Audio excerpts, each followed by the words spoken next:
Y ahí lo tenemos.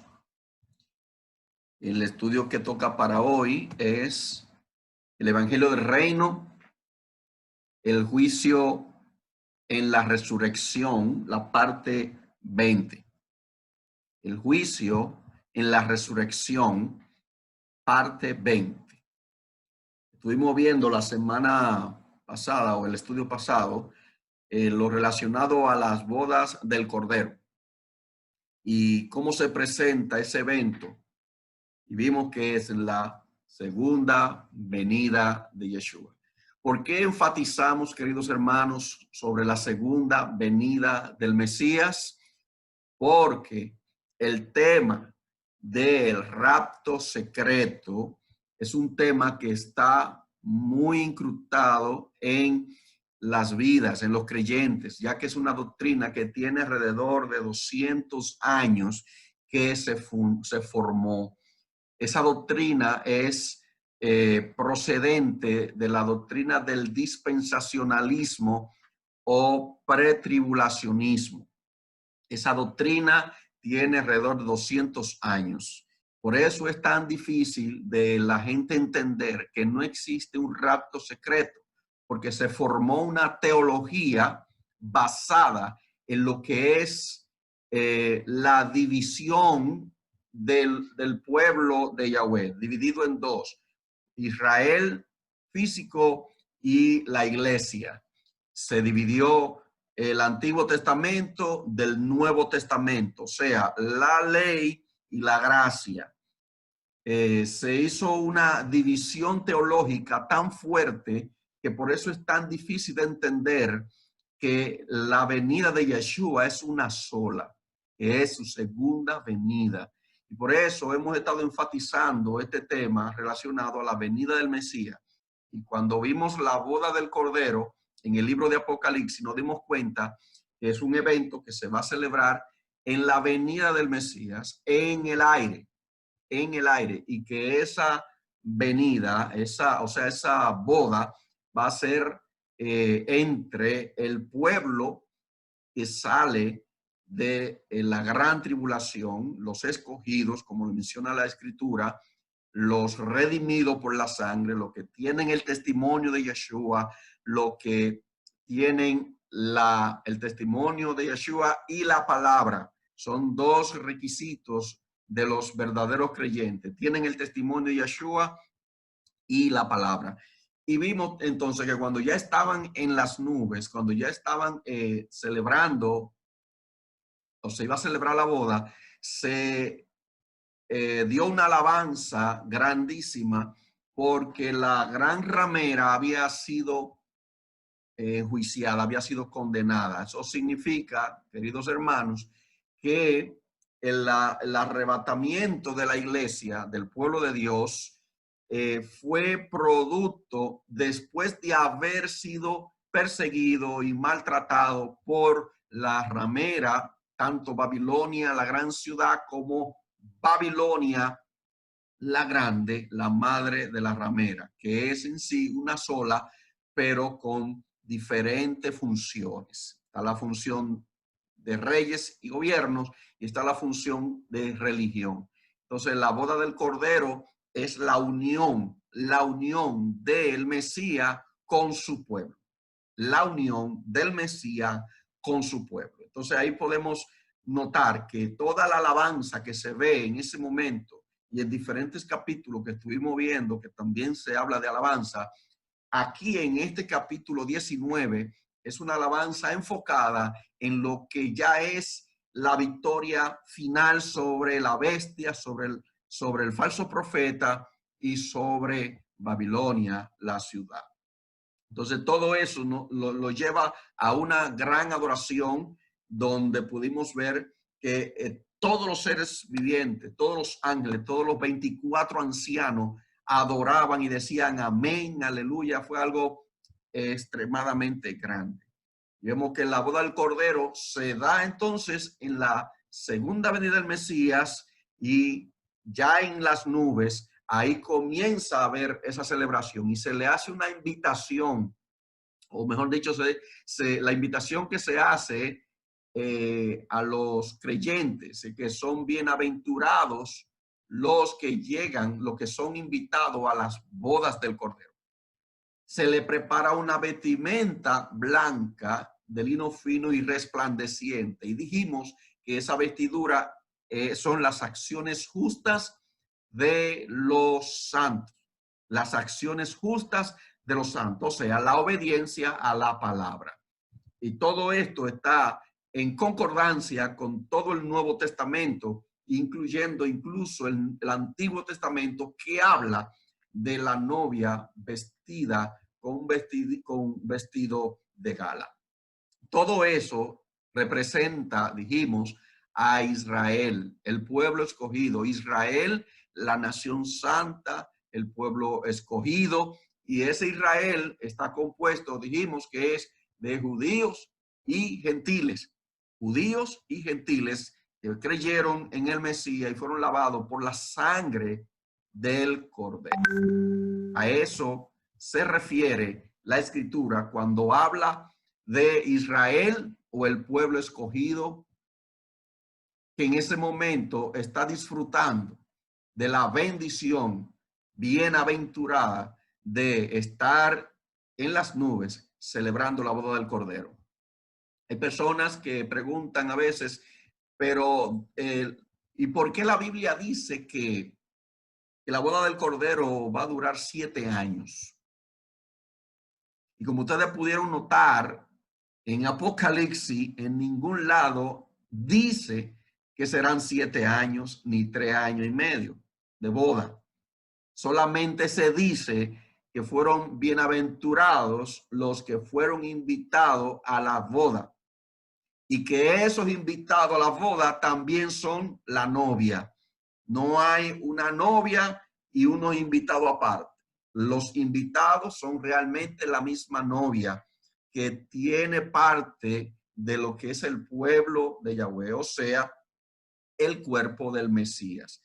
En las escrituras no se divide el pueblo en dos grupos. No hay un grupo más santo que otro. Cuando Yeshua venga, todos van a tener la misma cualidad. Seres transformados, con cuerpo nuevo, con una diferencia, que unos van a ser más recompensados que otros, pero todos van a ser la novia. Según Mateo 25, ustedes pudieron notar cuando estudiamos eso, que hay 10 vírgenes, 10 vírgenes, y que de esas 10 vírgenes solo 5 entraron a las bodas. ¿Qué pasó con las otras 5 que no entraron? ¿Cómo se le llama? Las vírgenes insensatas. O sea, no entraron. ¿Por qué? Porque sus lámparas no tenían aceite, o sea, no tenían el Espíritu Santo. Tenían lámpara, pero sin aceite. Conocían de la Biblia, estudiaban la Biblia, se congregaban en las iglesias, pero no tenían el Espíritu Santo. Esas vírgenes no entran a la boda. Por lo tanto, las cinco vírgenes que entraron representa a los creyentes verdaderos o la novia que fue invitada a esa boda del Cordero. Entonces, eso fue parte de lo que vimos el miércoles. Ahora vamos a entrar en lleno a lo que es este tema. Preste mucha atención a este tema. No se deje distraer porque es muy importante que entendamos bien de qué trata el tema de hoy relacionado al juicio en la resurrección.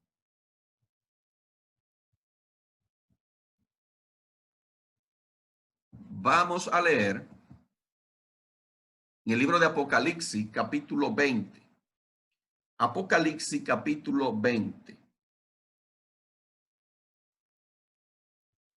Versículo 11.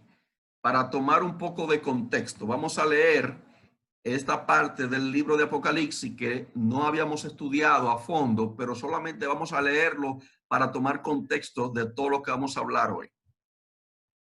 Y dice la Escritura en el nombre de Yeshua. Amén. Y vi un gran trono blanco, y al que estaba sentado en él, de delante del cual huyeron la tierra y el cielo, y ningún lugar se encontró para ellos. Y vi a los muertos, grandes y pequeños, de pie ante Dios. Y los libros fueron abiertos, y otro libro fue abierto, el cual es el libro de la vida. Y fueron juzgados los muertos por las cosas que estaban escritas en los libros, según sus obras. Y el mar entregó los muertos que había en él, la muerte y el Hades entregaron los muertos que habían en ellos, y fueron juzgados cada uno según sus obras. Y la muerte y el Hades fueron lanzados al lago de fuego. Esta es la muerte segunda. Y el que no se halló inscrito en el libro de la vida fue lanzado al lago de fuego. Bien, hermanos, ahí tienen la parte final del capítulo 20 de Apocalipsis que habíamos estudiado anteriormente desde el versículo 1 al versículo 10. Nos habíamos enfocado en lo que era el milenio, los 1000 años y lo que pasó en esa época del siglo I. Pero aquí en el capítulo 20 estamos viendo de la perspectiva que da Apocalipsis 20 sobre el juicio final y la resurrección. Vamos a ver un poco la estructura de Apocalipsis 20 para que podamos entender un poco mejor de qué se trata el capítulo 20 de Apocalipsis. El capítulo 20 del versículo 1 al versículo 3 habla de la inauguración del reino, el reino milenial simbólico, con los creyentes de la primera resurrección en su estado intermedio en el cielo y Satanás atado. Eso trata ahí el capítulo 20, versículo 1 al 3. La inauguración del reino, cuando Yeshua entró triunfante, al cielo después de su resurrección. Note bien. Y el estado intermedio de los creyentes en el reino milenial, que es simbólico, y donde Satanás es atado, cuando Yeshua apareció por primera vez en la escena en su primera venida. Satanás fue atado y vemos que Apocalipsis 20 lo presenta con una cadena simbólica que representa un decreto que le cohíbe de accionar en contra del evangelio y de los creyentes. Se le pone un stop, un freno para que no avance más de la cuenta. Eso es lo que representa la cadena de atadura que ya hemos estudiado. Del versículo 4 al versículo 6 tenemos la continuación del reino y el reino en el cielo. O sea, desde el siglo I hasta esta época, eso es la continuación del reino, tanto en el cielo como en la tierra, porque Yeshua está reinando en el cielo y los creyentes que han muerto, que están en el estado intermedio, o sea, que todavía no han resucitado, no tienen cuerpo, pero están en alma o espíritu allá en el cielo. Y del versículo 7 al versículo 10 del capítulo 20 está la terminación del reino presente, la victoria final del Mesías sobre Satanás en el juicio final. La terminación del reino presente, o sea, lo que estamos viviendo es lo que le llamamos el ya. Presenta la victoria final del Mesías sobre Satanás, el cual fue lanzado al lago de fuego. Y tenemos acá entonces del capítulo 11 al capítulo 15, del versículo 11 al versículo 15, que es lo que vamos a estudiar hoy, el juicio de los muertos, que es el juicio del gran trono blanco. Entonces, ¿qué encontramos en Apocalipsis 20? En un solo capítulo, todo todo lo narrado en todos los demás capítulos de Apocalipsis, en sus diferentes perspectivas y eventos, y todo lo que se dijo en el Nuevo Testamento, y todo lo profetizado en el Antiguo Testamento, comprimido, simplificado en un solo capítulo, en el capítulo 20 de Apocalipsis. Desde el principio, la inauguración del Mesías en su reino, entrando en la gloria, y finalmente el juicio final de los muertos en el gran trono blanco. Esa es, vamos a decir, la historia de la humanidad en cuanto a lo físico y lo material se refiere. Lo presenta esta estructura del capítulo 20 de Apocalipsis. Ahora vemos lo que es el juicio de las naciones. Para poder entender mejor Apocalipsis capítulo 20, lo que hemos estudiado en los diferentes capítulos de Apocalipsis relacionado a lo que es el juicio en la venida de Yeshua. Mire qué dice en Mateo 25, 31. Mateo 25, 31 dice, cuando el Hijo del Hombre venga en su gloria. Oiga bien, cuando el Hijo del Hombre venga en su gloria y todos los santos ángeles con él, entonces se sentará en su trono de gloria. Serán reunidas delante de él todas las naciones y apartará los unos de los otros como aparta el pastor las ovejas de los cabritos, y pondrá las ovejas a su derecha y los cabritos a su izquierda. Ustedes han estudiado o han leído mucho ese capítulo 25, me imagino, y se darán cuenta que en ese capítulo 25 se está hablando de la segunda venida del Mesías y cómo él pone a uno a un lado y otro al otro, haciendo referencia a esto de lo que es el juicio que ya estuvimos estudiando, estuvimos viendo en Apocalipsis, tanto el capítulo 17 como el capítulo 18 y también el capítulo 19, todo lo que iba a pasar con los santos y con los impíos. Pero ahora lo vemos en una parábola de ovejas y cabritos reunidos ante un juicio. Le llaman el juicio de las naciones.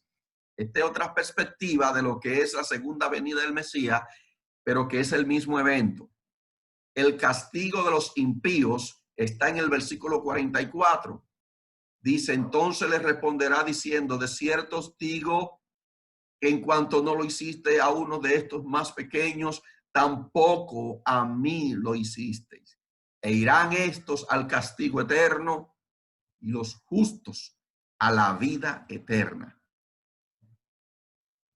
El resultado de este juicio es castigo eterno a los injustos y vida eterna a los justos. Ahora, aquí se presentaría entonces una pregunta. ¿Cuál es este juicio? Ahí se presenta una pregunta. ¿O cuándo es este juicio? ¿Cuándo es este juicio?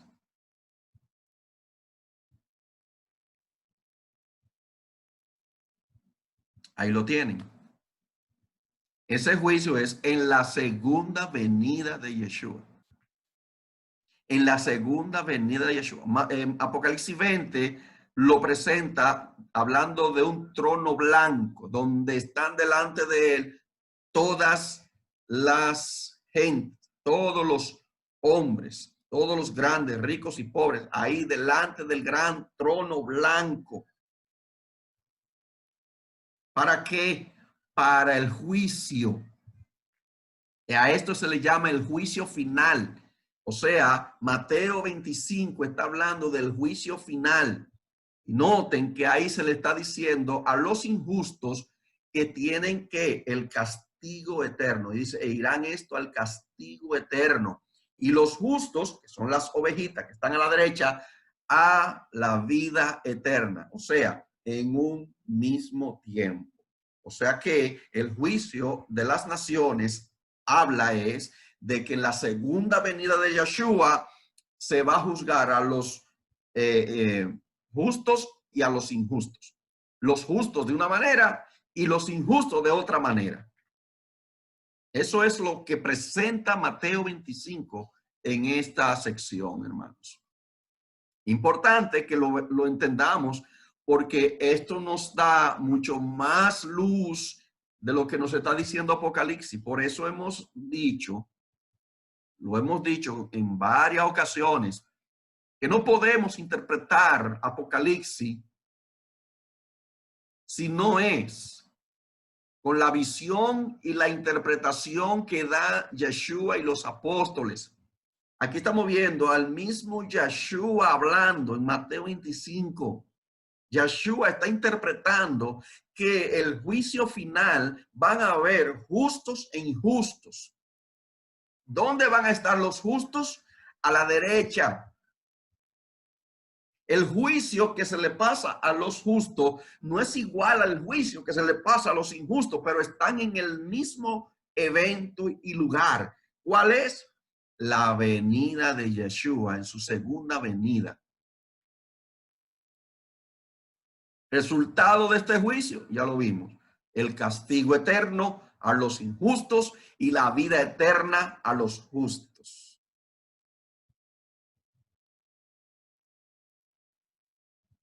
En ese juicio que se presenta aquí en una parábola, es importante notar por qué se están juzgando a la gente. Los versículos que siguen, del 30 en adelante, del 31 en adelante, se está hablando de por cuanto no hiciste, por cuanto no me diste de comer, por cuanto no me diste de beber, por cuanto no me vestiste, por cuanto no me visitaste, por cuanto no fuiste a verme a la cárcel. Noten esto. En este juicio se está tomando en cuenta las obras. Oiga bien, las obras. Y los cabritos que están presentados aquí, que son los injustos, o sea, los impíos, se le va a juzgar de acuerdo a sus obras. Ya están perdidos con el simple hecho, escuche bien, con el simple hecho de estar del lado izquierdo, eso representa juicio. El lado izquierdo representa juicio. Por ese hecho ya no hay más que buscar, pero se le va a dictar sentencia y se le va a decir por qué van a ser lanzados al lago de fuego. Se le va a decir y se le dice por cuanto no lo hiciste a uno de estos hermanos más pequeños, uno de estos mis hermanos más pequeños, tampoco a mí lo hiciste. Pero ¿qué se le dice a los de la derecha? Por cuanto me vestiste, por cuanto me diste de comer, por cuanto me visitaste, etcétera, etcétera, etcétera. Vení, bendito de mi Padre, al reino preparado para ustedes desde antes de la fundación del mundo. Entonces uno se hace la pregunta, las ovejas que son los justos ahí, que están del lado derecho, entonces entran al reino por las obras. ¿Qué usted cree? ¿Será por las obras? ¿Verdad que no? Entonces, ¿por qué se le dice, vení por cuanto lo hiciste, a mí lo hiciste? Esto representa, queridos hermanos, el lado derecho ya están salvos, pero la recompensa por haber servido, por haber hecho, entran al reino porque ya son salvos, pero la recompensa por las obras vienen más después, porque se le llama a ese tipo de recompensa, se le llaman los galardones.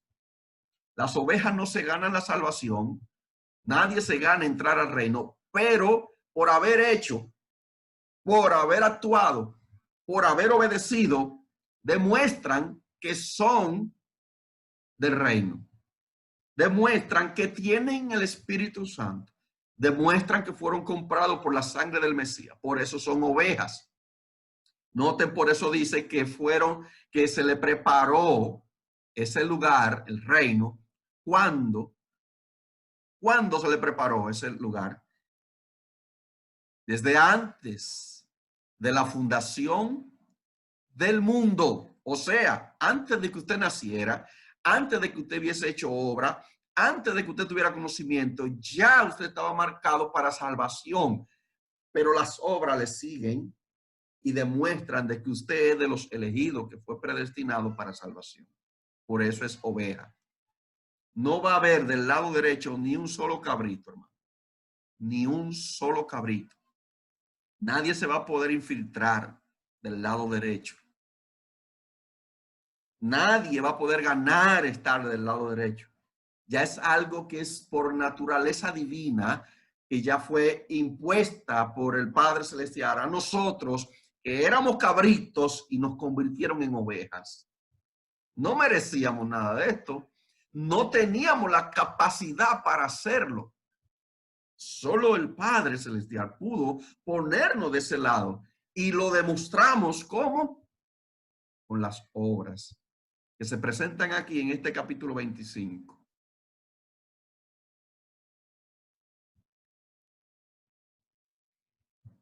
En este juicio se reúne a todas las naciones. A todas las naciones, dice el versículo, todas las naciones aquí implican a todas las gentes. Dice que él reunió a todas las naciones. Esto implica que reunió a todas las gentes del mundo y de todas las épocas reunidas para ser juzgados, hermanos.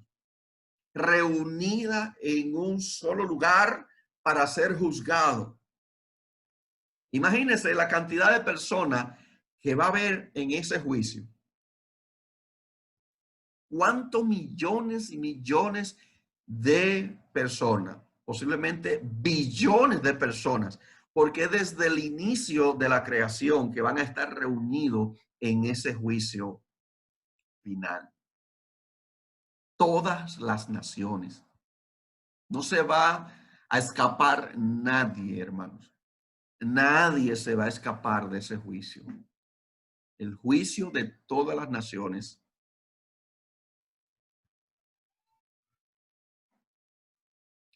La revelación del justo juicio de Dios o de Elohim a todos los hombres. Ahora lo vamos a ver en este segundo capítulo, que es de Romanos capítulo 2. Vamos a seguir escudriñando por qué Apocalipsis 20 habla de la manera que habla. Apocalipsis capítulo 20 es un capítulo de muchos símbolos, pero aquí en el capítulo 2 de Romanos se desglosa eso. Mire qué dice el versículo 5. Pero por tu dureza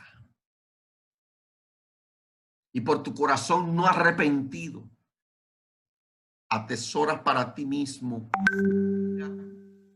para el día de la ira y de la revelación del justo juicio de Dios, el cual pagará a cada uno conforme a sus obras. Oiga cómo dice, vida eterna a los que perseverando en bien hacer buscan gloria y honra e inmortalidad, pero ira y enojo a los que son contenciosos y no obedecen a la verdad, sino que obedecen a la injusticia. Tribulación y angustia sobre todo ser humano que hace lo malo. El judío primeramente y también el griego. Pero gloria y honra y paz a todo el que hace lo bueno, al judío primeramente y también al griego. Porque no hay acepción de personas para con Dios. Porque todos los que sin ley han pecado, sin ley también perecerán. Y todos los que bajo la ley han pecado, por la ley serán juzgados. Porque no son los oidores de la ley los justos ante Dios, sino los hacedores de la ley serán justificados. Porque cuando los gentiles que no tienen ley hacen por naturaleza lo que es de la ley, estos, aunque no tengan ley, son ley para sí mismos, mostrando la obra de la ley escrita en sus corazones, dando testimonio su conciencia y acusándoles o defendiéndoles sus razonamientos. En el día en que Dios juzgará, oiga bien, por Yeshua, el Mesías, los secretos de los hombres conforme a mi evangelio. Este capítulo es extraordinario y cómo desglosa lo que es el juicio, y eso viene desde el capítulo 1 de Romanos, pero aquí el capítulo 2 hace una ampliación. Vamos a verlo en detalle. En este capítulo se muestra la vida eterna y condenación eterna. Note bien, aquí hay recompensa del justo, dice el verso 7, vida eterna a los que perseverando en bien hacer buscan gloria y honra e inmortalidad. Pero gloria y honra y paz a todo el que hace lo bueno, dice el versículo 10. Al judío primeramente y también al griego. O sea, ahí tenemos las dos casas, la casa de Judá y casa de Israel, las 10 tribus perdidas. Los gentiles que han llegado al Mesías y a formar parte del pueblo escogido. Entonces aquí estamos viendo cómo se muestra la vida eterna para los justos. Es la recompensa por lo que hizo Yeshua por nosotros. Entonces esa vida eterna se demuestra como perseverando en bien hacer. Que los que van a estar en el lado de los condenados será por su corazón no arrepentido, por la dureza de su corazón. Y dice que atesoran para sí la ira. ¿Cuándo es esa ira? Para el día de la ira y de la revelación del justo juicio de Dios. ¿Cuándo es ese día? El día de la ira y de la revelación del justo juicio de Dios. En la venida de Yeshua. Aquí lo estamos confirmando una vez más. En el libro de Romanos capítulo 2 se está hablando de que va a haber recompensa para los justos, la vida eterna, la gloria y la inmortalidad, y también la ira en el justo juicio de Dios, la perdición. Dice el verso 8, pero ira y enojo a los que son contenciosos y no obedecen a la verdad, sino que obedecen a la injusticia. Oiga eso, a los que no obedecen a la verdad, sino que obedecen a la injusticia. Queridos hermanos, sepan que solamente existe una sola verdad en este universo. Una sola verdad. No existen dos verdades. No existen dos caminos. Uno solo. Hoy mucha gente quiere poner la verdad como si la verdad fuese relativa. Como si Dios estuviera de acuerdo con el ideal de cada cual y que no le importa lo que usted crea.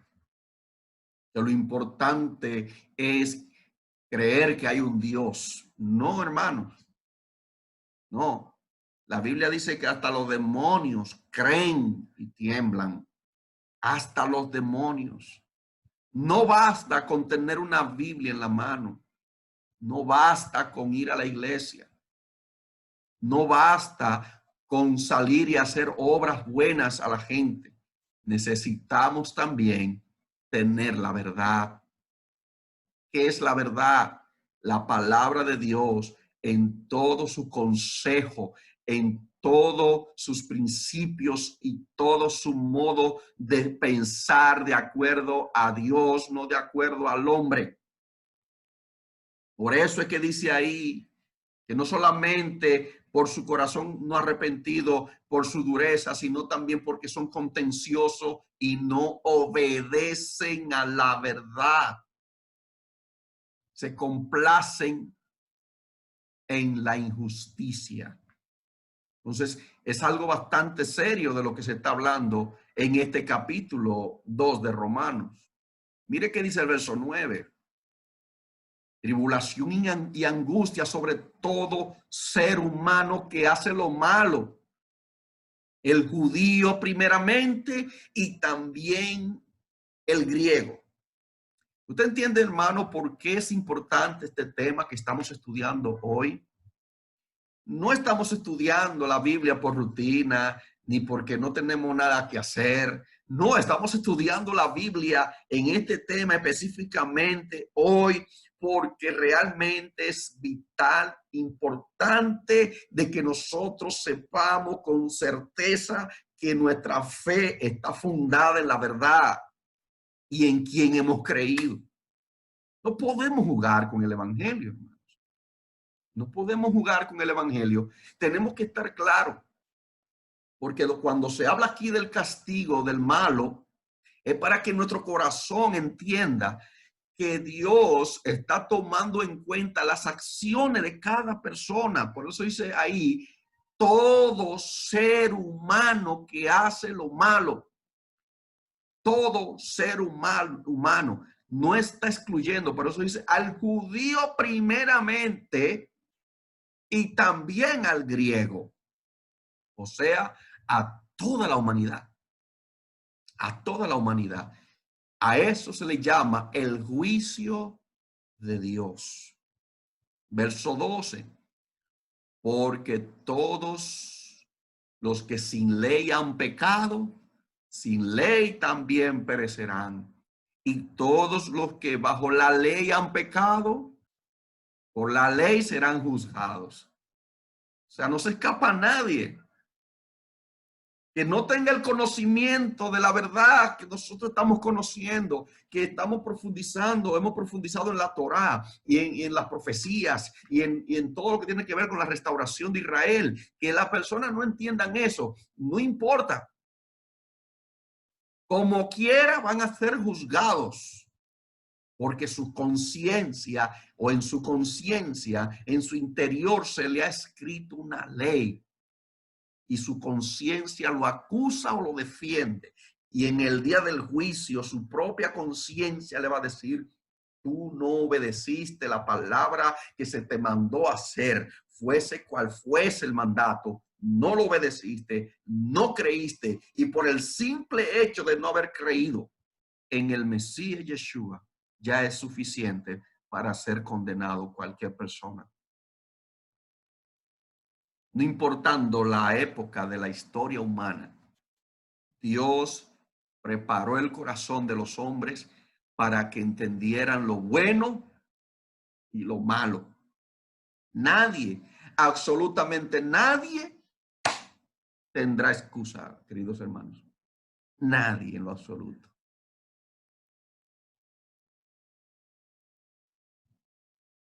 Pero aquí vemos algo interesante. En este capítulo se muestra el tiempo de este juicio. Y ya lo hemos dicho. Pero mire qué dice aquí. Va a ser en la segunda venida. Mire qué dice el versículo 6. El cual pagará a cada uno conforme a sus obras.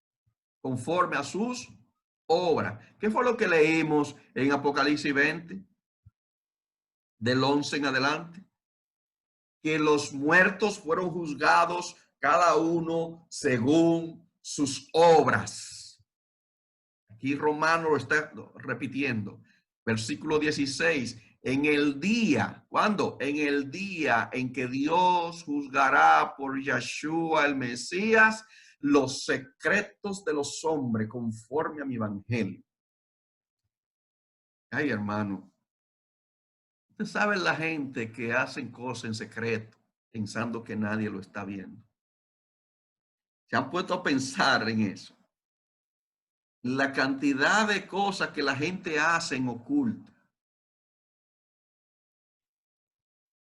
creyendo que nadie lo está viendo. Pero hay una cámara firmando todo, todo. lo que hablo, lo que pienso, lo que digo.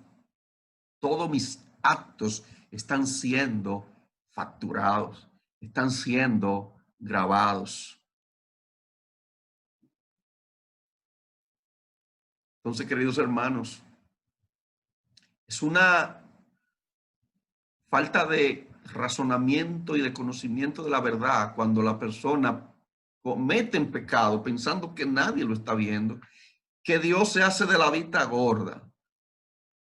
Pero precisamente en este momento, donde quiera que estén las personas, hay un ángel a su lado observando lo que está haciendo. Esas son las cámaras de video que Dios tiene, en cierta forma. Un ángel viendo todo lo que usted hizo hoy, lo que hizo ayer, lo que hizo antes de ayer. Por eso, queridos hermanos, el día, oiga lo que dice el versículo 16, en el día en que Dios juzgará por Yeshua, el Mesías, los secretos de los hombres, conforme al evangelio, la palabra se va a cumplir. Por eso es importante que entendamos bien este tema, que lo mastiquemos, que lo volvamos a masticar, que lo traguemos y que lo disolvamos en nuestro interior. Hay un pasaje paralelo en el libro de Mateo 16, versículo 27, que confirma lo que dice Pablo en Romanos 2. Dice Mateo 16, 27.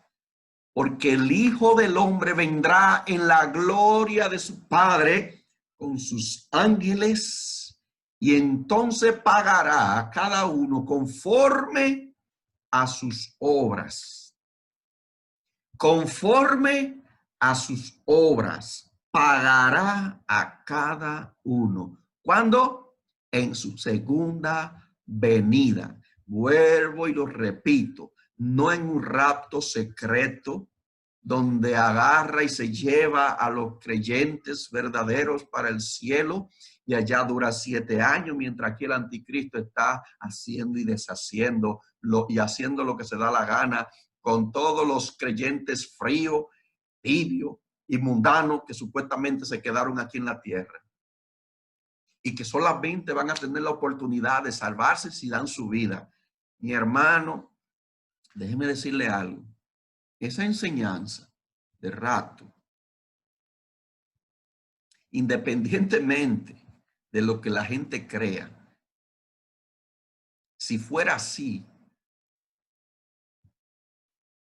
todos los creyentes falsos, todos los creyentes fríos, todos los creyentes tibios, cuando se va a la iglesia, como dicen, dígame, ¿con qué fuerza, con qué presencia, con qué Espíritu Santo podría esa persona resistir una persecución y la muerte?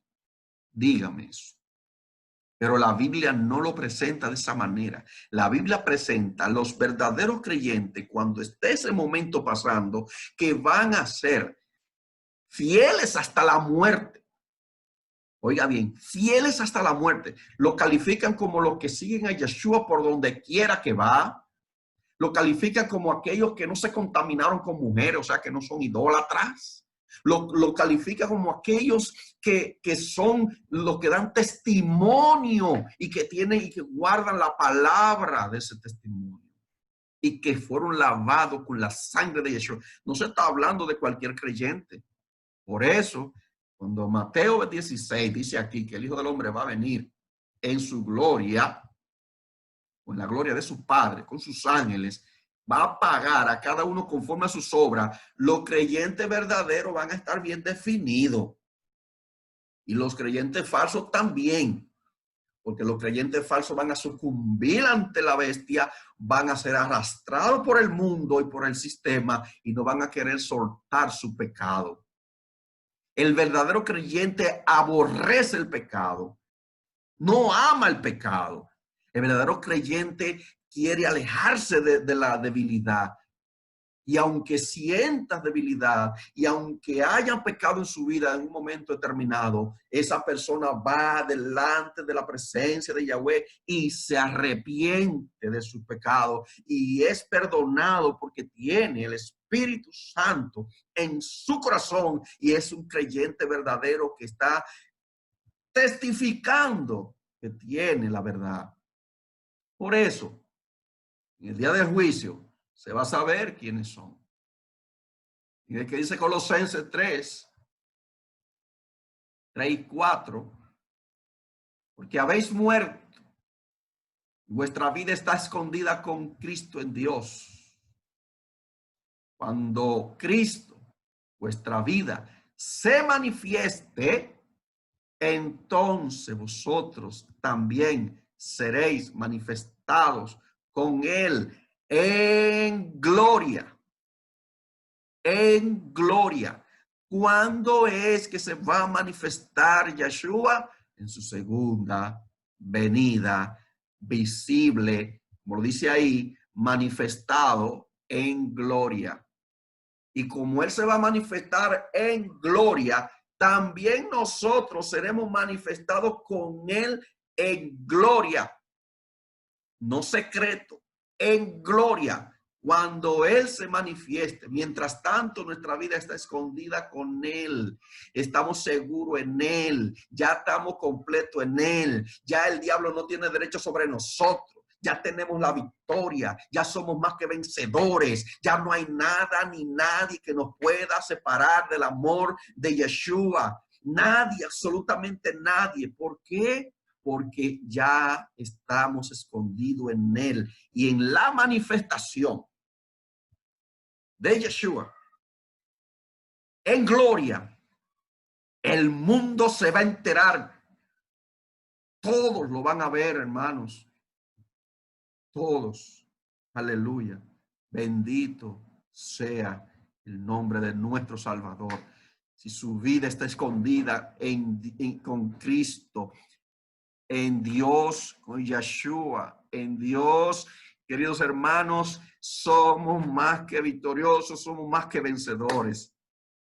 Glorioso es su nombre.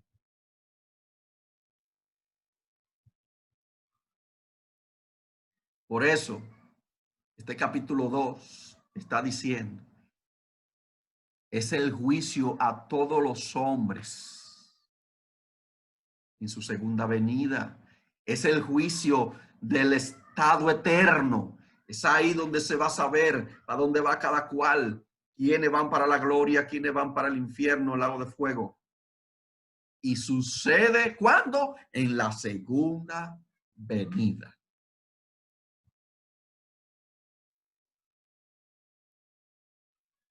Pero aquí hay otro capítulo de la Biblia que confirma lo que dice Apocalipsis 20, lo que hemos estado estudiando en sus diferentes capítulos relacionados a estos temas. En Apocalipsis lo confirma Pedro. Pedro confirma el juicio en la segunda venida de Yeshua. Segunda de Pedro, capítulo 3. Segunda de Pedro, capítulo 3.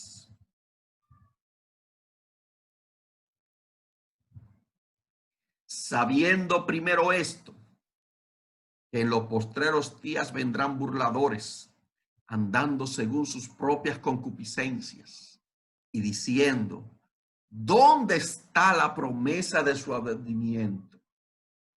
Porque desde el día en que los padres durmieron, todas las cosas permanecen así como desde el principio de la creación. Estos ignoran voluntariamente que en el tiempo antiguo fueron hechos por la palabra de Dios los cielos y también la tierra, que provienen del agua y por el agua subsisten.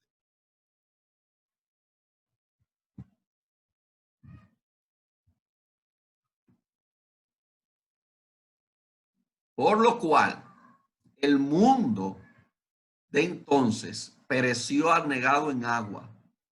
Pero los cielos y la tierra que existen ahora están reservados por la misma palabra, guardados para el fuego en el día del juicio y de la perdición de los hombres impíos.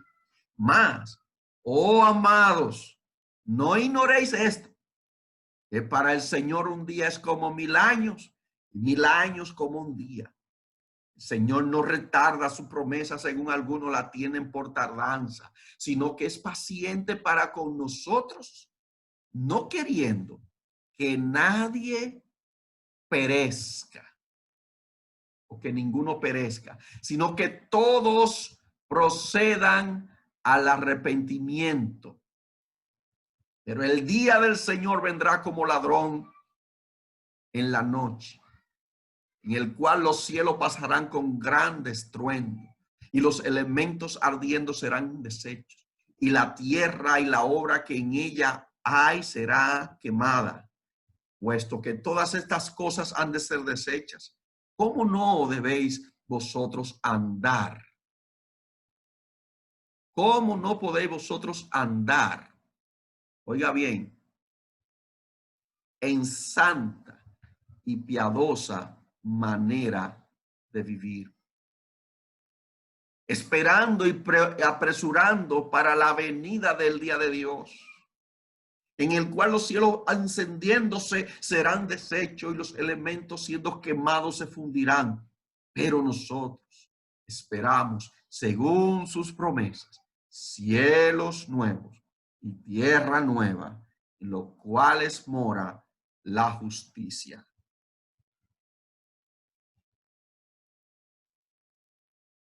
El día del Señor en la segunda venida. Ese es un término que se usa mucho en el Antiguo Testamento. El día del Señor. Pero el día del Señor es el día de Yeshua. Verso 10. Pero el día del Señor vendrá como ladrón en la noche. O sea, el día del Señor, está hablando aquí de la segunda venida, evidentemente. Pero, vamos a ver, el Señor Yeshua lo prometió. Miren qué dice el verso 9. El Señor no retarda su promesa, según algunos la tienen por tardanza. O sea que hay una promesa dada. ¿Cuál es la promesa? Que Él volverá de nuevo. Y a eso se le llama que es el día del Señor, la promesa. El Señor promete y se no retarda su promesa, o sea, su segunda venida.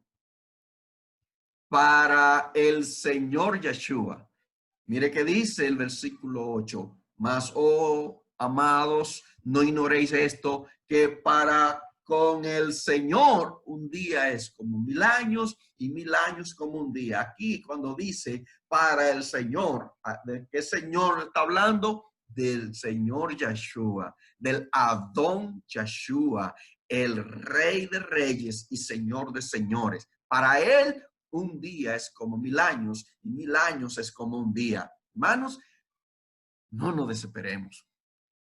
No nos dejemos confundir. Porque sabe que nosotros somos gente eternos. Tenemos el espíritu eterno dentro de nosotros. Nosotros no estamos llenos de ansiedad. Nosotros estamos seguros que pase el tiempo, que pasen los años, que pase el tiempo que sea necesario. No importa, que va a cumplir. Si va a cumplir en este tiempo, va a venir en este tiempo. Si va a esperar 100 años más, lo va a esperar, pero va a ocurrir. De que va a ocurrir, va a ocurrir. Y sabemos que los tiempos están viéndose cada vez más evidentes, pero no podemos poner fechas. No podemos asumir. Porque así como puede venir en este tiempo, pueda que no. Es algo importante que los hermanos deben saber. Pueda que venga en este tiempo. Y ojalá, nuestra esperanza que eso suceda en este tiempo. Aunque sabemos que eso implica un precio caro a pagar. Pero si viene, vamos a ser bienaventurados, vamos a ser dichosos. Pero aquí también dice que el día de Yeshua es, según el verso 12, esperando y apresurando para la venida del día de Dios. Oiga, ¿cómo se le llama también a la segunda venida de Yeshua? El día de Dios, para la venida del día de Dios. O sea, el día de Dios es la venida de Yeshua en su manifestación para recoger a los santos. ¿Ven cómo los términos todos concuerdan con una sola cosa? ¿Para qué va a ser ese día llamado el día de Dios, llamado el día del Señor, el día que Él prometió? ¿Para qué? Bueno, Pedro aquí muestra una esfera de esa venida bastante fuerte. Dice que la destrucción del mundo. Verso 6 dice, por lo cual el mundo de entonces pereció anegado en agua, pero los cielos y la tierra que existen ahora están reservados por la misma palabra, guardados para el fuego en el día del juicio y de la perdición de los hombres impíos. En la segunda venida, la tierra es quemada. Oiga bien, esto es clave, el verso 10. Y la tierra y las obras que en ella hay serán quemadas. Verso 10 dice eso, pero el día del Señor vendrá como ladrón en la noche, lo cual los cielos pasarán con gran estruendo. O sea, los cielos pasarán. Entonces, si la segunda venida va a pasar eso, según Pedro, y yo creo lo que dice Pedro, Pedro habla inspirado por el Espíritu de Yahweh. Entonces, si los cielos van a pasar, si ya todo va a acabar en su segunda venida, entonces, ¿dónde queda la famosa espera de 7 años o 1000 años después de la venida del Mesías? No cuadra por ningún lado. Y hemos estado estudiando Apocalipsis y ustedes se han dado cuenta. Y aquí ahora lo estamos confirmando más profundamente. Los cielos pasarán, la tierra será quemada y en su segunda venida habrá ¿qué? Cielo nuevo. Dice el versículo 13, pero nosotros esperamos según su promesa cielos nuevos y tierra nueva en la cual mora la justicia. ¿Cuándo? En su segunda venida, en ese tiempo, va a suceder que todo será destruido y entonces habrá cielo nuevo y tierra nueva. O sea, Pedro no está poniendo algo en cuestión de una metáfora. Él no está hablando de forma simbólica, él está hablando de forma literal. Lo mismo que dice Apocalipsis capítulo 20, cuando habla de la destrucción en la guerra de Gog y Magog, cuando dice que los reúne a todos y hace descender fuego del cielo y los consume a todos, es lo mismo que está diciendo Pedro aquí, que la tierra será quemada y que los elementos ardiendo serían deshechos. Y es una destrucción universal, no una tercera parte, no una cuarta parte, no. Mire qué dice el verso 7. Pero los cielos y la tierra que existen ahora están reservados por la misma palabra, guardados para el fuego en el día del juicio. Verso 10, en el cual los cielos pasarán con gran estruendo y los elementos ardiendo serán deshechos y la tierra y las obras que en ella hay serán quemadas. O sea, es total, es una destrucción universal en la segunda venida de Yeshua. Finalmente, el verso 12 dice, en el cual los cielos encendiéndose serán deshechos, los elementos siendo quemados se fundirán. Todos los creyentes que se apegan a lo material, lea solamente lo que Pedro está diciendo. Todo esto será quemado, hermanos. Todo esto será deshecho. Y no estoy diciendo que, como he dicho en otras ocasiones, que no apreciemos, que no disfrutemos de lo que tenemos. No, tenemos derecho. El Padre nos ha dado la bendición de disfrutar de las cosas de esta tierra. Pero hermano, todo esto va a ser quemado. Todo. Carros, casas, bancos, todo. Árboles, animales, todo. No va a quedar nada. Con todos los impíos y todos los que hacen maldad, todos los sellados, se va a quemar. No amemos las cosas de este mundo. No la amemos. Cuidémosla, claro. Demos gracias por ella, claro. Pero cuidado si su corazón está pegado a ella. Cuidado. Porque va a ser un día fuerte, horrible, el día del juicio. Y la gente no va a poder retener nada, absolutamente nada de lo que se quede aquí en esta tierra, porque todo va a ser quemado. Pedro lo dijo bastante específico y claro. Nosotros los creyentes tenemos que saber que eso se va a cumplir. Él no retarda su promesa. Él va a venir y viene acompañado de estos juicios y de lo que va a suceder en el gran trono blanco. Porque cuando dice que los cielos no se halló lugar para ellos ni la tierra, está hablando de esto, de que todo fue destruido y solamente quedaron los que fueron resucitados en la resurrección de los muertos. ¿Cuándo van a resucitar los muertos? En la segunda venida de Yeshua. Los creyentes primero y luego en ese mismo evento van a resucitar los impíos para ser juzgados y ser lanzados al lago de fuego. Pero nosotros, dice el verso 13, nosotros esperamos según sus promesas cielos nuevos y tierra nueva, en los cuales mora la justicia. Es una bendición, queridos hermanos, grande, grande en extremo, que estamos pronto al ver si el Mesías así lo dispone, porque Él tiene su plan, Él tiene su tiempo. Y nosotros, ¿qué tenemos que hacer? Mantenernos firmes, una mente lúcida, bien claro en lo que estamos, dónde estoy parado.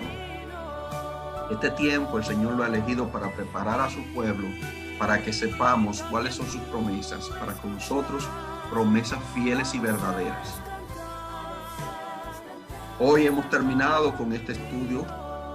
Ya nos falta solamente las dos partes finales, que son el capítulo 21 y 22 de Apocalipsis, y ahí estaremos viendo lo que el Padre tiene para nosotros. Damos gracias al Todopoderoso por lo que Él está haciendo en medio nuestro. Yo espero que este estudio, hermanos, nos haya llevado a una conciencia más alta de quiénes somos y lo que vendrá. Porque hablar del juicio para muchos puede sonar a algo fantasioso, estilo Hollywood. Pero yo creo en un Dios que Hollywood le queda chiquito en cuanto a obras. Que los efectos especiales que ellos usan para hacer películas son juguetitos para Dios. Cuando se habla de manifestaciones y de cosas sorprendentes. Ese es mi Dios, Yahweh de los ejércitos, en quien nosotros creemos. Yahweh le bendiga. Vamos a orar por cada uno de ustedes en este momento para que el Padre siga bendiciéndolo y siga llenando sus corazones de su palabra y sean edificados y restaurados. Señor, gracias. Gracias por tu pueblo. Gracias, Señor, por lo que tú estás haciendo, por lo que harás.